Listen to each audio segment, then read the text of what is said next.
August স্বৈরাচার শেখ হাসিনা পালিয়ে গিয়েছে, কিন্তু তার রেখে যাওয়া যে সিস্টেম, যে কাঠামো, সেগুলো কিন্তু রয়ে গিয়েছে।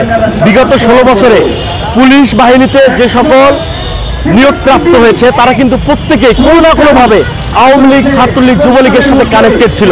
তাহলে আমি এখন আপনাকে প্রশ্ন করতে চাই যে যে সকল পুলিশরা বিগত 16 বছরে শেখ হাসিনার নিয়োগপ্রাপ্ত পুলিশ, তারা কিভাবে এই সরকারকে সহযোগিতা করবে?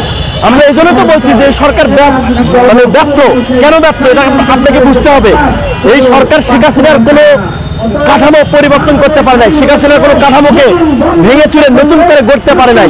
এই যে গাজীপুরের যে ঘটনাটি ঘটেছে, ওখানকার যে পুলিশরা যারা ছিল দায়িত্বে, তারা কোনো ধরনের এখন পর্যন্ত দায়িত্বশীল কোনো আচরণ করে নাই। কেন করে নাই? তারা চায় এই সরকার ব্যর্থ, এই দেশ ব্যর্থ, কারণ তাদের আম্মা শেখ হাসিনা এই দেশে নাই।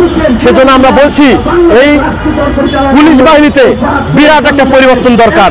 বিগত 16 বছরে যে সকল পুলিশ বাহিনীতে যারা ওসি, এসপি থেকে শুরু করে বিভিন্ন দায়িত্বপ্রাপ্ত স্থানে ছিল, তাদেরকে খুঁজে বের করুন, তাদের আমলনামা ঘেঁটে দেখুন এবং সেই আমলনামাগুলো ঘেঁটে তাদেরকে চাকরিচ্যুত করে বিচারের মুখোমুখি করুন এবং ওই সমস্ত জায়গাগুলোতে যারা বিগত দিনে জনগণের হয়ে কাজ করেছে, জনগণের প্রতিনিধিত্ব করেছে, তাদেরকে সুযোগ করে দিন।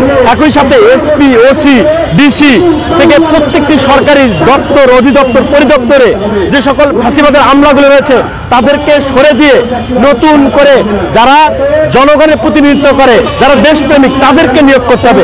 তাহলেই এই সরকার সফল হবে বা আমাদের বিপ্লব সফল হবে। অন্যথায় আমরা যতই হাউকাউ করি, বিপ্লব সফল হবে না, ইন্টারিম সরকার সফল হবে না।